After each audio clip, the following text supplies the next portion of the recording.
work began a long time ago.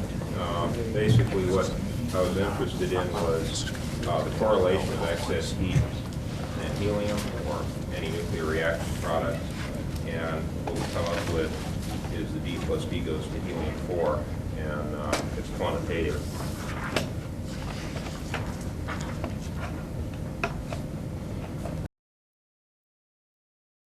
Well, Mel Miles, we found that when helium was produced, helium was produced when heat was being generated. Dr. Miles would collect the electrolysis off-gas samples, and I'd analyze them for helium. The gas collection system was self-flushing for reliability and simplicity. An isoparabolic calorimeter, gas collection flask, and a bubbler to keep the air out. We flushed the system out with nitrogen during attaching the flask, and so it was really rather cleaned out before the sample began to be taken. Then the system, the electrolysis off gas would flow out through the system. Each system volume removes about 1/2 the contamination. Thus, after say 14 system volumes, you removed, there's 0.0061% of the initial contamination remaining, and that would be from the nitrogen flushing, so there's very little left. And this is why the system was so reliable. It was self-correcting.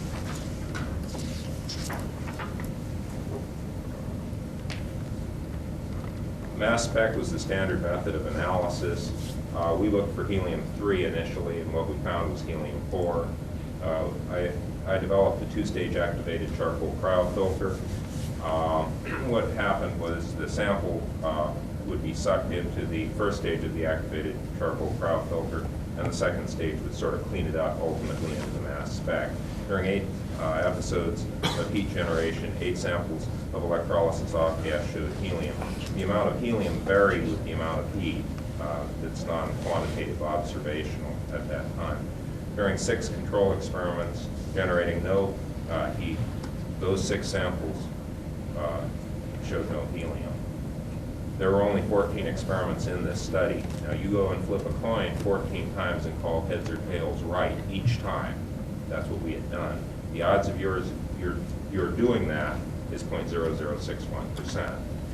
So the odds that the heat correlates, that the helium generation correlates to helium generation correlates to heat generation is 99.9939%. It's actually better than that because of the correlation between the amount of heat and the amount of helium observed. Now, publication of that study, which the reference is right there, helped initiate the Navy program to understand deuterated metals. Cold fusion occurs at the surface of the cathode, so that the helium is in the electrolysis off gas. That's nearly true. It's near surface. Sometimes there seems to be a problem with that. Subsequent quantitative helium analysis identified the nuclear reaction pathway as D plus D goes to helium-4 and 23.82 MeV. This solid line here, 24 MeV per helium, is theoretical. The data points with the accuracy bars on them are my data taken with an all-metal system in a high-performance Cal-Bay calorimeter. The data points without the error bars are Mel Miles data.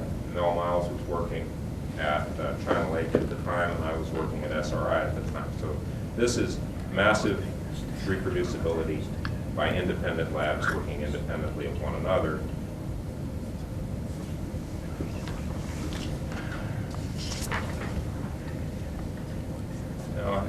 Now, experimentally, cold fusion is thus found to be D plus D goes to helium-4, and the usual objection you'll hear is you can't overcome the coulombic barrier between the deuterons. And further, if you did, you should see the normal D plus D branching ratio. And that is 50-50 helium-3 and a neutron, and 50-50 helium-3 and 50-50 tritium and proton. So that's because this 50-50 helium-3 and tritium branching ratio business is strong force nuclear reaction. So you can make the argument that those strong force nuclear reactions occur in about 10 to the minus 23 seconds. You multiply that by the speed of light, and you've got the radius of the available interaction volume, which is 0.003 of an angstrom. Now that's subatomic. And so the argument goes that you can't change the branching ratio, and that's because nothing can get to the reaction and perturb it in time, assuming it isn't already there, whatever isn't already there. But anyway, D plus D goes to helium-4 was what was found, and that's an electromagnetic interaction. Those occur in 10 to the minus 21 to 10 to the minus 16 seconds. Thus, the radius of the minimum available radius of the interaction volume is 0.3 angstrom, and that's of atomic dimensions. So electromagnetic coupling at atomic distances is the apparent means by which electromagnetic fusion is catalyzed. Again, that's an electromagnetic interaction. This helps overcome the mutual coulombic repulsion between the deuterons and couples the nuclear reaction to the lattice electromagnetically somehow. I'm just talking about what it is. I'm not proposing a theory here. As a consequence, fusion generates heat without radiation as observed. You have to get the energy out of there some way, so you've got to couple things together. That is the lattice. Circumstance. Could you move to the side a little bit to check the catalyst? Over to that side. That's because you wouldn't give them the pointers. You want to point out? No, okay, this way. Circumstances of the electrolysis. Helium is found in the electrolysis off gas as a surface reactant. The Nernst equation suggests that the electrolysis is delivering the driving force for the reaction at the cathode surface. And at an overpotential of minus 0.8 volts, you're going to have a fugacity of 10 to the 26 atmospheres. Okay, the simple reality. Electrolysis energy is focused where the voltage drops in the circuit. That is at the electrode surface. Voltage gradients of around 10 million volts per centimeter are expected at the cathode surface. The presence of a non-conducting passivating film becomes important. That is to say, the silicates which coat the surface of the cathode. Passivating films increase the overpotential, that is, the voltage gradient at the cathode surface. The silicate films are enhanced by the use of LiOD containing electrolyte solutions, which dissolve the glass slowly, and as I understand it, Pons swore by Pyrex glass.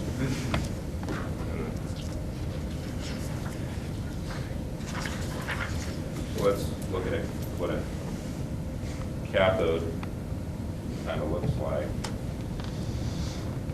It's got a palladium cathode coated with silicates, and there's the surface of the palladium with its silicate film. The silicate is a resistive deuteron conductor. You got about minus 0.8 volt built up on there. That's going to be about 10 million volts per centimeter voltage gradient across that deuteron conductor, and that's kind of a deuteron pump. The silicate layer acts as an activity step-up transformer in effect. So the helium is found in the electrolysis off gas surface reaction. That's where it's being driven. D plus D goes to helium-4 as an electromagnetic interaction, and the solid-state physics of palladium catalyzes the reaction. The reaction must be electromagnetically coupled to the lattice to deliver energy as heat. The long-range characteristics of electromagnetic coupling help circumvent the coulombic barrier. The deuterons don't need to be as close together for tunneling to occur, and we've heard from Cal that that's not going to be correct, that they're interacting at long range. The palladium silicate junction creates a solid-state device where electromagnetic interaction is catalyzed by physics, and the reaction is driven by the activity step-up transformer. So I'm trying to give you a picture of what the cathode is doing, what that mechanism is. Okay, calorimetry affects the generation of heat. There seems to be positive thermal feedback. We've heard a lot about that already. Isoparabolic calorimetry, you're measuring the delta T, so you need a delta T. It's temperature sensitive. The calorimeter changes temperature. Okay, high performance Calvé, like I like to do, you measure the thermal flux, but it's so well heat sunk you don't get thermal feedback.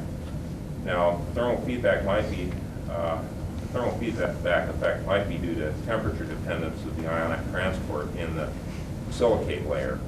Thus your activity step-up transformer is temperature sensitive. This creates practical problems in the calorimetry. We need to generate large amounts of heat towards practicality. Isoparabolic calorimetry has a narrow dynamic range of say 1 to 3 watts. It depends on the design. High-performance Calvé calorimetry has an enormous dynamic range of 10 milliwatts to hundreds of watts. It depends on the size of the devices. They get bigger. The lower end gets larger, and the upper end gets larger too. But a small device will handle hundreds of watts. If you use isoparabolic calorimetry, the heat generation can overpower your instrumentation. If you use high-performance Calvé, you don't generate as much excess heat. The dilemma here is caused by the nature of the means we have of inducing the Pons inflation effect. The dilemma can be overcome. There it went.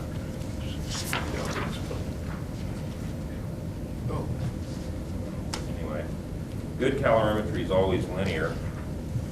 Thanks. Isoparabolic calorimetry has this fairly narrow dynamic range. Below your linear range, it's going to give you bad calorimetry, and above it, it's going to give you bad calorimetry. We know this. High-performance Calvé is linear over an enormous dynamic range. Now, these dots here, I'm trying to indicate that your electrolysis calibration has to equal your resistive calibration. They have to overlap. If your calorimeter doesn't do that, it isn't linear, then your calorimeter doesn't work. So you have to test out the calorimeter and make sure the joule heater, the electrical heater calibration matches your electrolysis calibration. Say you do an electrolysis on a dead system, it's H2O at a palladium cathode. You're not going to get excess heat, so it has to match. High-performance Calvé calorimetry is the most practical method towards technological development. This is the most fundamental method of calorimetry known because you measure all the heat all the time. What you have here is a complete envelope, a box, if you will, where all the sides of the box are thermal flux transducers. The way the thermal flux transducer works is it's got a massive series of differential thermocouples. So anyway, you build up a voltage between each pair by the difference in temperature across the insulator there. Anyway, the immediate solution to the thermal feedback dilemma is to operate an isoparabolic calorimeter inside a high-performance Calvé calorimeter. Thus, you have thermal feedback and an enormous dynamic range simultaneously. But anyway, we need to develop a better cold fusion technology towards the future. Sir, can you move your body so that I could read the screen? With my body? Stand on the other side. I go through side. Now he's going to obscure them. Now you guys will come. I can't win, but anyway, practical calorimetry. Many researchers just can't do it, and this is a problem. I've had a lot of trouble making calorimeters work at times too. The method must be cost effective. Temperature measurement methods, isoparabolic methods, require a stable room temperature towards the long term. At China Lake, the room temperature stability was pretty good. At SRI, they had an air conditioning system. I think it cost $250,000. And I think it was bad at NRL, and this contributed to what seemed to be a continuing failure in calorimetry there. Thermal flux techniques are a lot less susceptible to room temperature fluctuations by design. And this is in large part because the time constant of these calorimeters is very short. The device I've been using has a time constant under 5 minutes. I developed the high-performance Calvé calorimetry because I'm interested in developing cold fusion as a power source. Many technical problems needed to be solved, particularly corrosion-induced system failure. Now, I did solve that problem ultimately. One of the biggest problems in this field is you can't buy workable calorimetry off the shelf. I mean, it'll work for a little while, but then it'll die, and there you are. You are forced to build your own systems. This leads to a lack of comparability between systems. However, the high-performance Calday always works pretty much the same way. The size and shape of the device don't matter much. It changes the sensitivity, the dynamic range, but the device still works pretty much the same way. Now, this method of calorimetry will support research efforts in the foreseeable future and beyond. It's labor efficient and cost effective.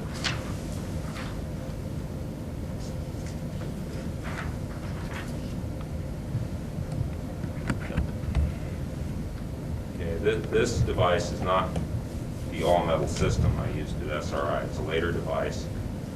This red thing, that's a thermal flux transducer. That's the lid. You can see the holes in the lid for electrical feed-through.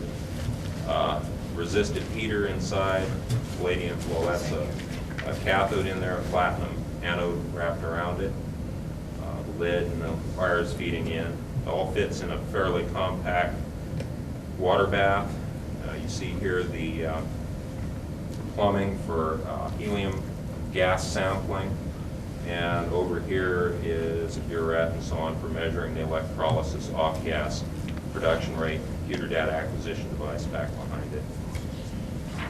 That setup was designed to contain 4 calorimeters operating simultaneously. Very compact. Reaction kinetics, well, further helium analysis, let's dig at the physics. Helium-3 to helium-4 to neon isotope ratios, this indicates contamination. The neon indicates the contamination background, in other words. If the Pons and Fleischmann effect is predominantly D plus D goes to helium-4 and 23.82 MeV, then one would expect H plus D goes to helium-3 and 5.395 MeV, owing to the 0.5% proton impurity in the D2O.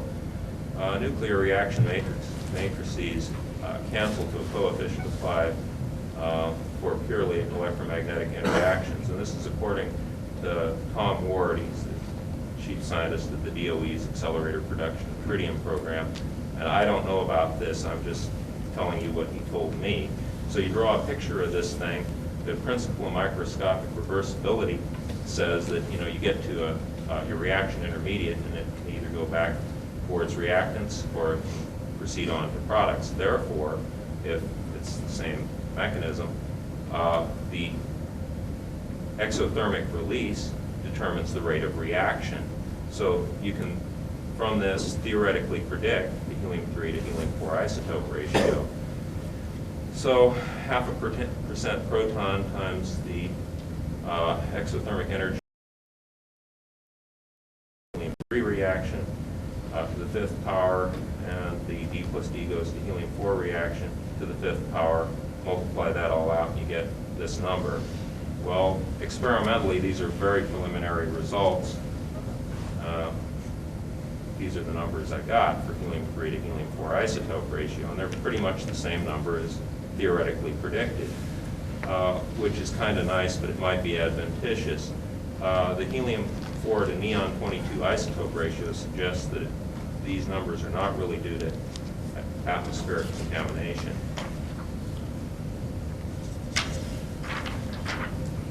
In summary, 8 times heat, 8 times helium, 6 times no heat, 6 times no helium. The heat correlates to helium production to almost 100%.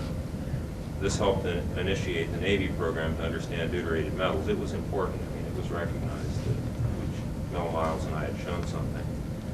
Quantitative analysis identified the nuclear reaction pathway as D plus D going to helium-4. The Pons and Fleischmann effect is some sort of fusion.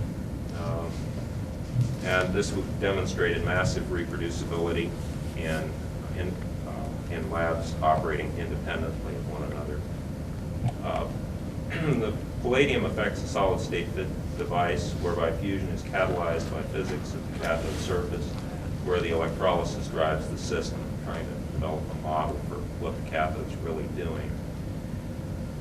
D plus D goes to helium-4 as an electromagnetic interaction. Its available interaction radius is 0.3 to 30,000 angstroms based on simple-minded theory. So therefore, it's sort of reasonable that it would be affected by a chemical matrix of some sort, a metal matrix. Experimental findings require that the nuclear processes be electromagnetically coupled to the cathode. Thus, the reaction is catalyzed by the physics of the cathode surface and heats up to the electromagnetic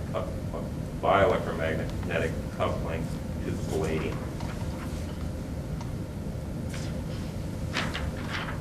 Comments. Calorimetry is the foundation of this research because the Pons-Fleischmann effect generates heat. High-performance calorimetry is the most adaptable method. It has a dynamic range of from 10 milliwatts to hundreds of watts. Size and shape are irrelevant to function. Cost is reasonable. Technology working up to 825 C is available. The cathode is where the action's at, so we ought to be fabricating advanced cathode materials, analyze chemical contents to elucidate the physics. Comment regarding heavy element transmutation. What we found was D plus D goes to helium-4, not transmutation. Calculations from E equals MC squared shows that it will take kilowatt hours of heat to overcome analytical signal to noise. And we're not there yet. And when I'm talking about analytical signal to noise, I'm talking about proving you've got it. I'm not talking about seeing something. I'm talking about proving that what you're seeing is a transmutation product. Helium analysis works because helium is easy to separate from the solids. Radioactive materials would make themselves obvious, but they aren't usually observed.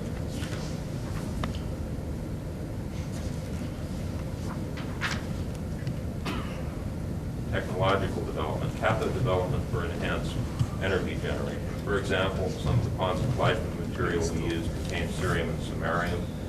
Resulting cathode doesn't contain oxide, so it doesn't become porous like a sponge during electrolysis. Cathode and its passivate-evading film is a solid-state physics device during electrolysis. Correlate the cathode contents to heat generation. Look for dopants affecting the catalysis of the solid-state physics. We ought to be looking at what's in the cathode. D2O electrolysis imposes severe limitations on the performance of the system. It's a low-temperature system. Molten salt electrolytes and high-performance calorimetry seem to be the device for developing high-energy density technologies because they're high temperature. Develop better activity step-up transformers to drive the cathode surface. Adventitious silicate films are not adequate to develop the high fugacity controllably. Develop technological control through scientific understanding. That's been my goal for a long time. Well, there it is. Global warming, it's on its way now, and one of the first things that's going to happen is the ocean levels are going to rise just a little bit and inundate coastal wetlands, and then there'll be massive species extinction. And no matter what we do, we aren't going to be able to stop it in time to prevent that.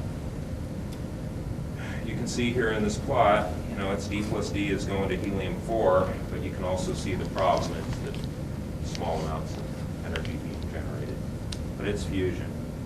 Here's a couple of references that have a good overview, provide a good overview of my work, and that's what I have to say.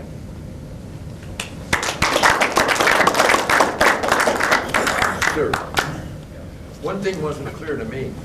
When you have the silicate coating, is that on both sides or just one side? It's on all surfaces. It covers the entire thing? Yeah, if it's in contact with the electrolyte. Oh, it must be then very, very thin. It is. You put it on by diffusion? No, it's put on because of the glass is dissolving in the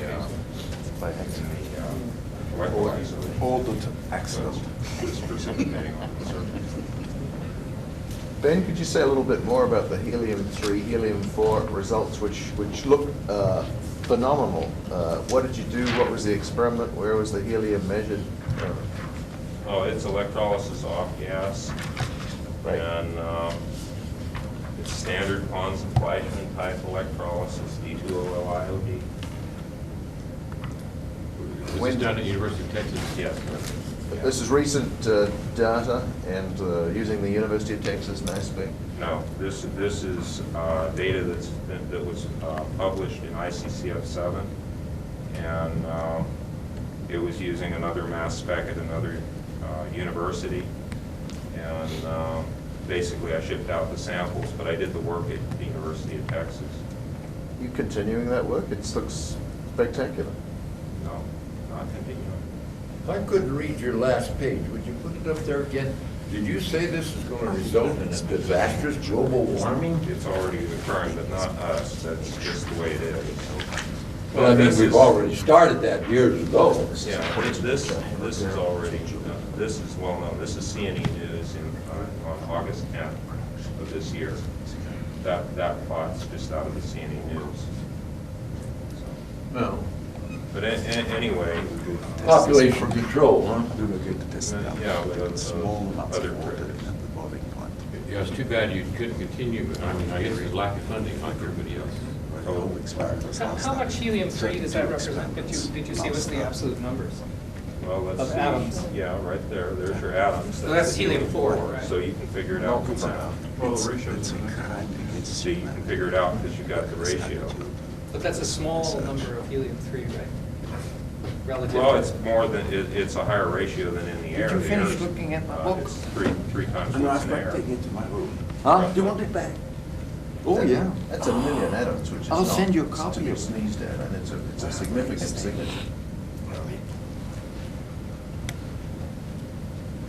Sorry. Any other questions for Ben? If not, let's thank the individuals again. Now, Professor Robert T. Bush, you can continue and finish, I guess, 2 more times. 2 more talks, I'll keep it short. By trying to get to the Ontario Army Corps of Engineers. Oh.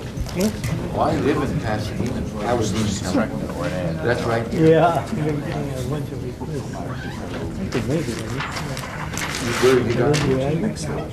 Oh, Concentrate. my car's out in parking. Okay, this is the second talk here, and this is with co-author Edward Choi. Ed is in the audience. He's a new member of our group. Again, he's an undergraduate. He's, you're a junior or senior? Senior. You're senior in engineering, okay, but he's thinking of minoring in physics, and by God, he better. Now, one thing I should have pointed out was the name of our institute over here. I just want to caution, that's sometimes confused with Caltech, believe it or not. Much to the dismay of the Caltech people. In fact, David Baltimore came over to Cal Poly a couple of weeks ago to try to get this straightened out, and basically we told him we weren't going to change our name. But there are 2 Cal Polys, one at Pomona, one is right near here, and one is at San Luis Obispo. Okay, they originally were linked administratively with the president sitting at San Luis and the vice president sitting at Cal Poly. Now they're separated. And just to show you, the California legislature lacks no creativity.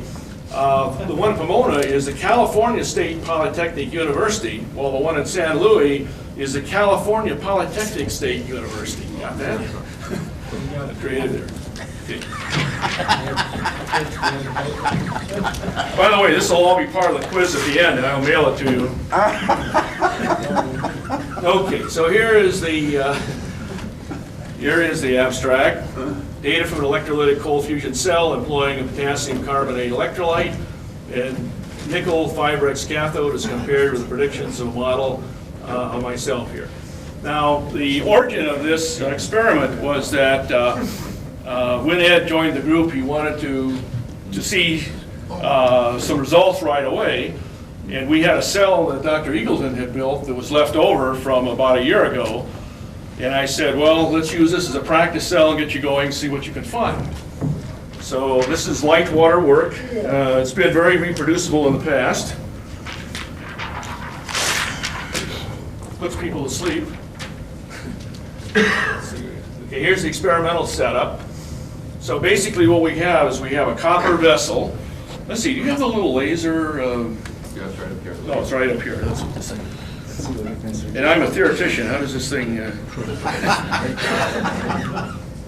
Can we put an anchor on you so you stay in one place? As well, if I can get this, I It can. works by the thinking down the program. You had it Now you working. do it. It's working. What do you do with this thing? Push the little BB. Push the BB. Okay, that's why the BB's there. You got it? No, you have to hold it. Oh, you have to hold the BB. Oh my God. Okay, here's the copper vessel. Here's the cell. We have a thermocouple here, which basically lets us keep in touch with what's the temperature of the water. We have a mixer. This thing is well mixed. You've got an electrolytic cell with nickel Fibrex cathode that is cylindrical annular, fits into the Pyrex tube. You have then that's nickel. You have also a nickel anode in the center here. Okay, then we have two thermocouples, one high and one low, that we can use to average the temperatures. So this is the calibration curve that Ed took here. Very nice. This was at 3 degrees C, so we were hauling ice. We were hauling ice, which is always fun to do. But you see that's a nice, pretty nice calibration curve. Calibrate up to about 40 watts. The results based on that calibration experiment we did are indicated here, where the line without any marks on it is a theoretical curve, which we'll talk about a little later. And then you can see data was taken on 826 and also on 830, and the data on 826 is, of course, the little squares. The ones on 830 were the triangles here. Okay. This was the actual data here, by the way. It's excess power versus voltage. To fit this later on, Ed moved this up, okay, moved the whole thing up by a constant shifting factor to then try to fit the theory. Here is the calibration curve for the same cell at 28C. No ice being lugged around, very little, essentially none. It's interesting when we lug ice and people say, where are you, what is that ice? And I point to the ice and they say, cold fusion. So this is the other curve. Again, you can see a nice curve here, 28C. The most recent experiment looks like this with the data points. And so you can see along here, this is the excess power over here in watts. This is the voltage. So again, you get some negative numbers down here, and then when you get to here, you've basically, when you go above there, you're getting positive wattages. Up here, you run into problems because this is an open cell. There's so much evaporation from the cell, the thing is just boiling. So these results really are not trustworthy in here. Okay, let's look at the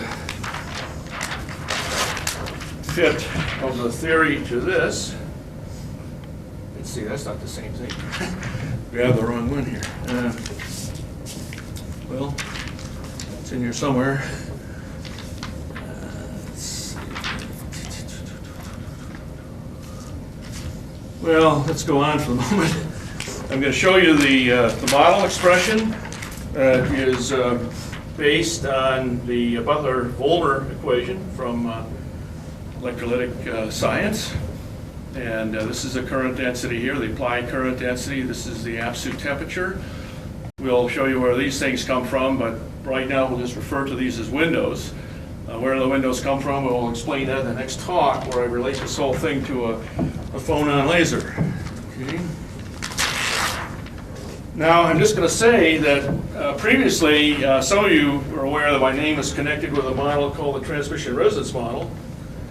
And the transmission resonance model is going to be reincarnated right before your eyes this afternoon as phonon laser model. Notice the size of that. Here's the phonon laser. That's the end of that talk. So any questions? Did you say you worked at Caltech? You wouldn't want me up here if I did, right, Barry? Let me say that it's kind of funny, because when we went to the Los Alamos conference, Eagleton and I were on the roster for the Caltech people. Nathan Lewis took a big group to Los Alamos. There we were at the end of the Caltech roster. Lewis never discovered it because he had such a big group. He didn't know who was with him. The President of the United States could have been in the group. And Big calorimeter. Not a nice. same name, right? Bush. Okay, any questions on this talk? Yes, say 2 or 3 lines, because you confused a little bit.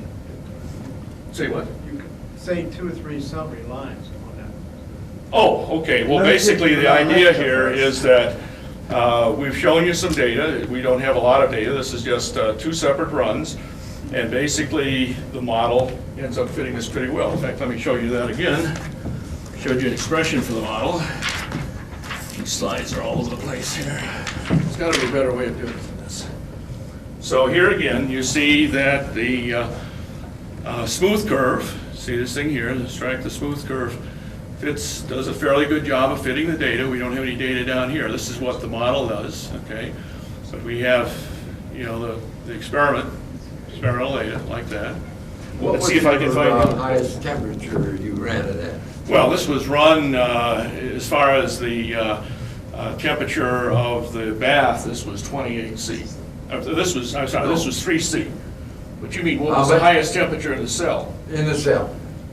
Now, my guess, and Ed may correct me on this, would be that we ran it at about 40 C would be about the highest in the cell. 40 C 40 C. inside the cell. Yeah.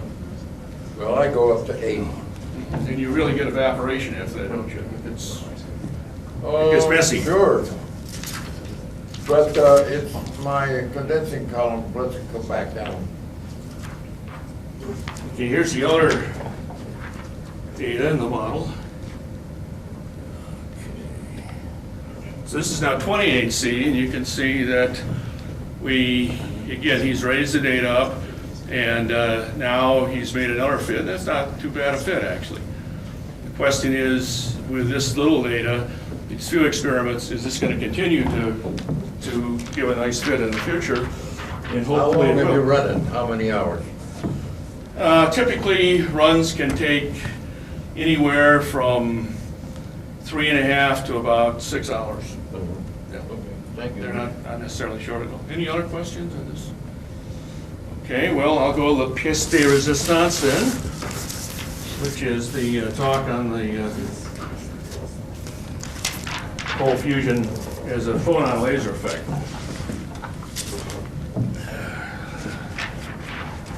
What's the volume of electrolyte? How many milliliters? It's about 70 mLs. 70 ml? 70 mL. Very small. Yeah, it's not big. Okay, basically, I've asked a question here in this title. Can cold fusion be explained in terms of a photon laser? And that sort of suggests that I'm going to indicate there is evidence, strong evidence for that. So let's see what that is. Here's the abstract. You've seen that. This was a paper that I did years ago on the transmission resonance model.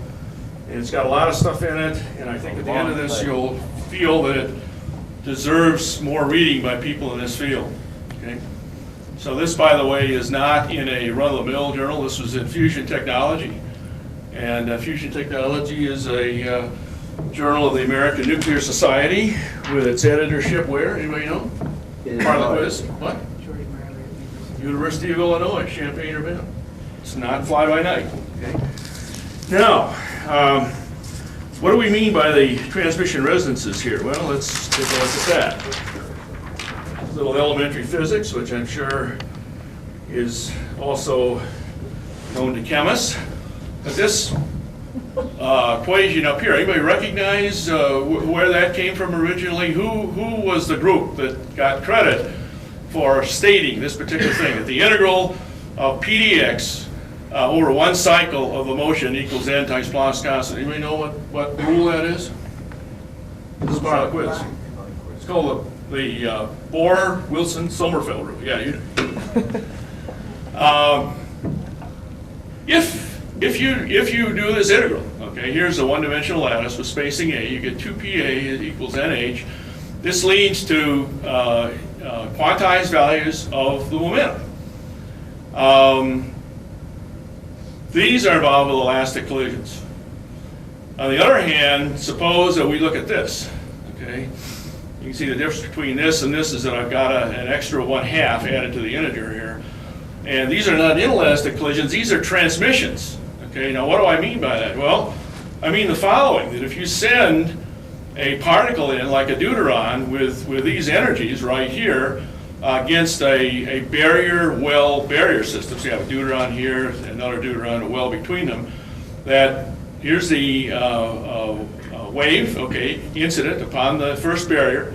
Here's a transmitted wave in between. Now you're going to get a wave over here. Here's a wave that is a current that's going back. It's been reflected from this barrier. And here was a wave current that has been reflected from the first barrier. But what happens is you end up with part of this reflected wave here canceling exactly with that. Exactly canceling with that. So what does that mean if it cancels exactly? Class, tell me. 100% what? Transmission. 100% transmission.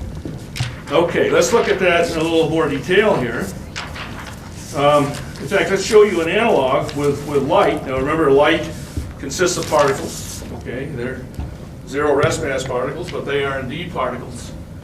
And here is a little experiment to demonstrate this. And the idea is that we have two prisms here, okay? We have a piece of glass between them. And basically, these air spaces are going to act as the barriers, okay? So this is like the well between the barriers here.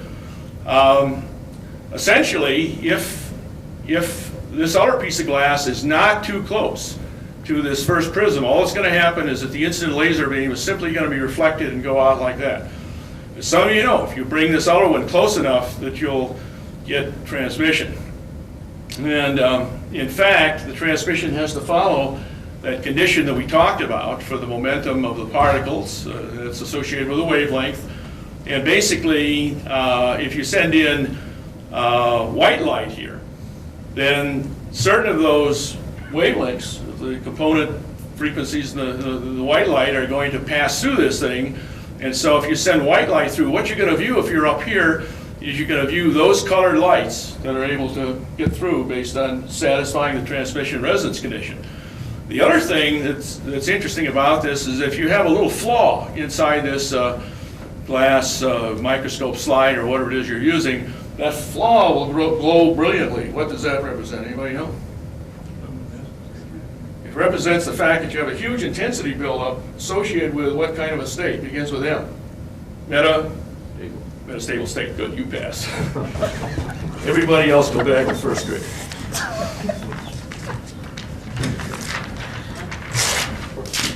Now, so what I'm suggesting is that basically if we look at a distribution of particles, a wind of deuterons, electrolytic wind that's created that hits the cathode, say the palladium cathode, that you're going to have transmission resonances associated with transmission certain velocities here. Now, basically, if we took those sharp values, we would get no effect at all. Why is that? If we had the sharp values for the energies, we would get no effect at all. We basically wouldn't see any transmission. Anybody see why? Clue. Look at the widths of these lines here. What produces those widths?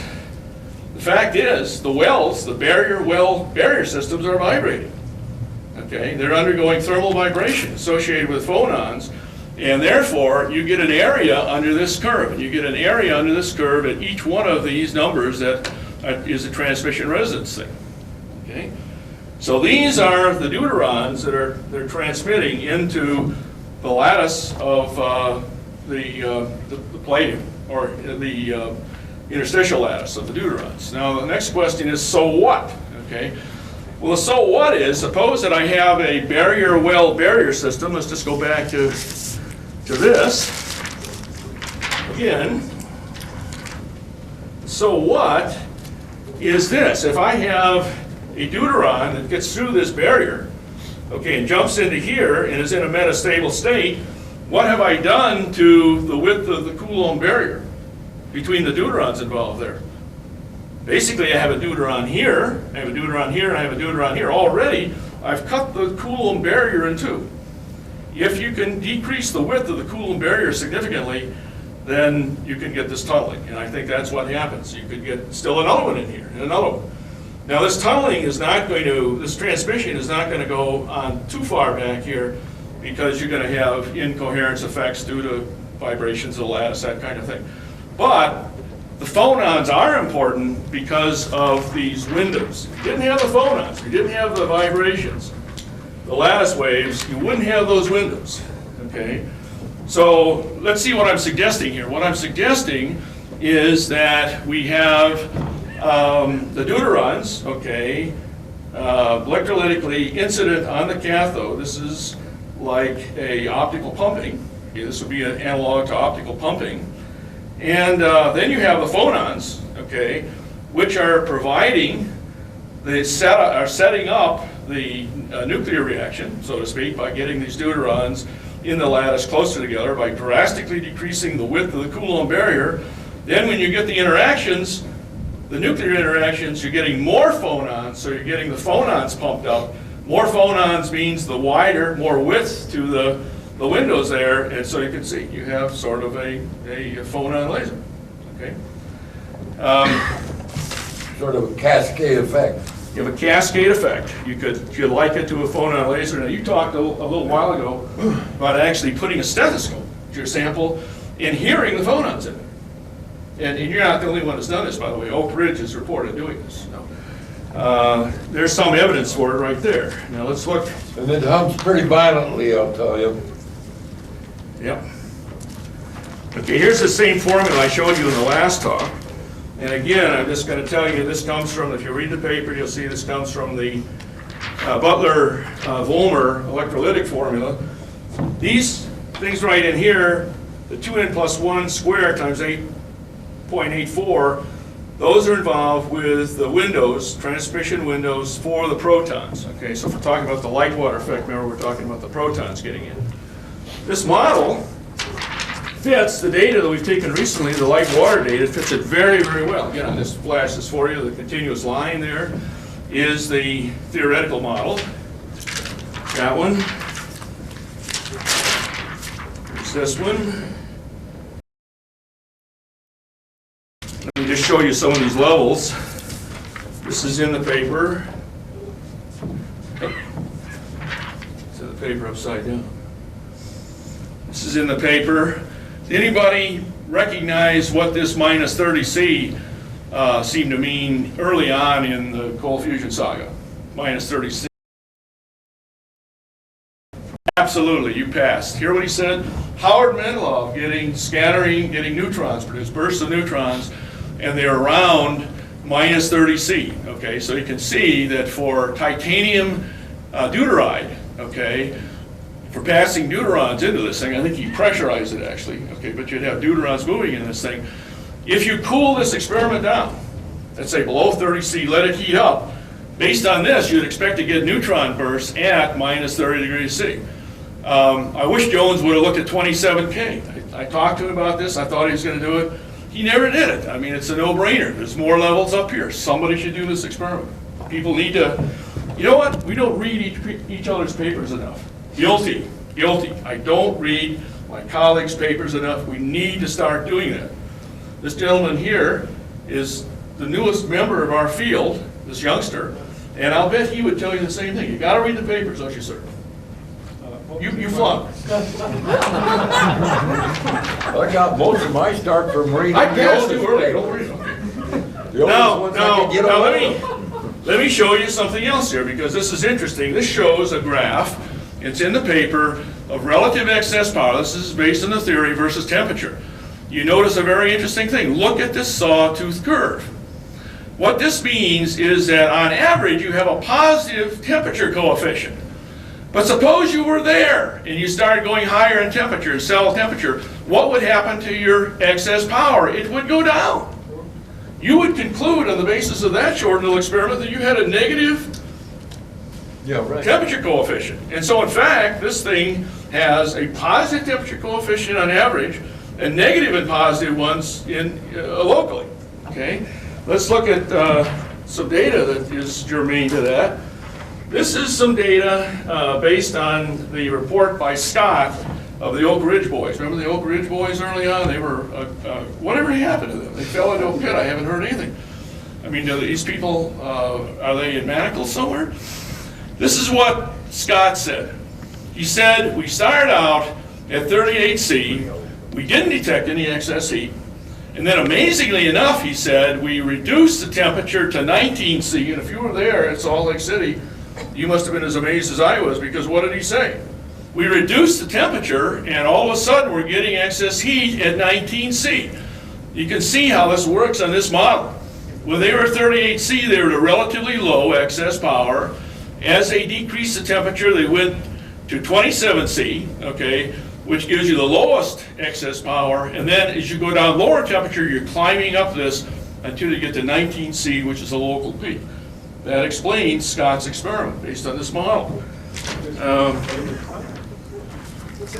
Comment, with so many variables, it's easy to pick the wrong one to. Well, not if you're draw any holding all the others conclusions. constant. You just have to hold all the others constant. Yeah, you try. Yeah, have you seen them? You tell me, where's the last time you saw very distinctive curves like that? You haven't. Okay, so there could be something to this. Now, the other thing is this, that we ourselves have seen this effect in our own lab. So, for example, Ed Choi can testify to the fact that when we get near absolute zero, and here's about 273 right in there, that basically we see the excess power going up. Wrong curve. I should have used this other one. This one is going down. If I go back to the Scott data, let's see if I can see it here. Okay. So here is about 273 right here, and if we go up here, basically, well, let me go back to the other one.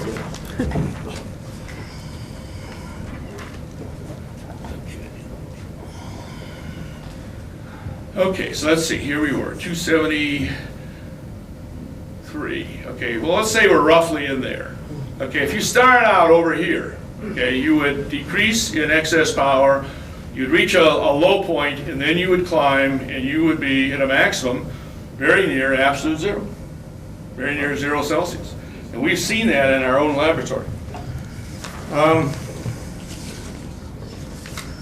So basically, I guess what I'm saying, let me just end the talk by saying that this transmission resonance, I think, is still a very viable model route, okay?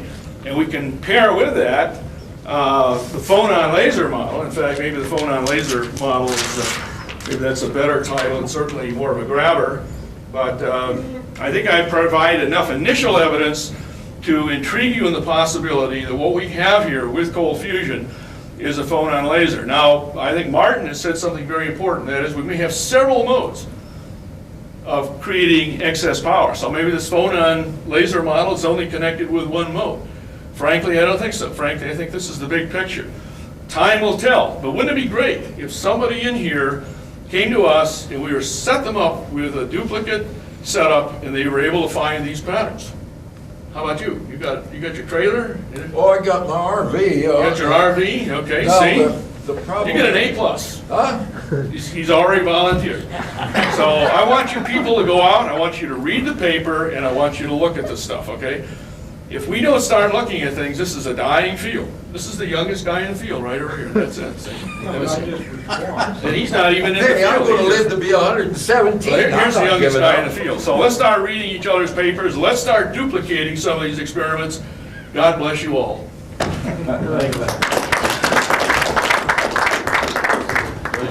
Any other questions for Dr. Oh, yeah, I'm sorry. Mike was. Any questions? I have one comment. Yes. I sometimes wear my hat back this way, see? Good for you. Oh, yeah. Now, That prevented glare, by the you way. have suggested, we've all suggested magnetic, we have suggested electrical, and so forth. We've got evidence for all of this. There's one thing you left out, there's the 3-energy world. See, 3-energy world. What's the third? What are you talking about? Okay. Every nucleus that exists, there are 2 of them. They're left-handed and right-handed. Oh, okay, animated. Okay? Is that what you're saying, animated? No. They're real left-handed and right-handed. Okay. Because we've shape separated some of the atoms, and there are 2. They're opposite shapes. What's your point? So there's a three-energy world. Where's the third one come in? The shape, the surface energy. I guess we should talk in private, because I really Yeah. don't see where you're leading, but it's Okay, it's now this interesting. is, you said people should not read we should read everybody else's paper. I got this published in 1988. I'd like to look at it. Before Martin and I'd like to look Pons at it. even started in Utah. Well, I'd like to look at it. Do you suggest an energy? Do you have an energy source coming out of that? We simply discovered the structures of the first 100. Are you saying that they discovered the fourth energy? You've got the first, second, That's third. called Einstein's fourth, and I don't know whether Jet Propulsion Lab is going to discover that circling the Earth or not. Well, I very much would like to look at your paper, but could we talk maybe privately after this with some of the people? Well, all I'm suggesting is you said we should all read each other's papers. Absolutely, Okay, now that is an excellent idea. absolutely. Could I Now, maybe how exchange cards am I with going you? to get you hold of your papers? Well, I've got a card. You can take it. You can phone me, fax me, whatever. See? Okay. I think you can discuss separately, but any other questions before we close the session? If not, I'd like to thank all the authors for their presenting the papers and the people that attended. And How about a round of applause for Mel Miles? Thank you for sharing this so admirably. thank you all for attending too. Thanks for putting this together. Sir, Yeah. do you have a card? It's a little Cadillac Simula. If I ever can get on. I didn't.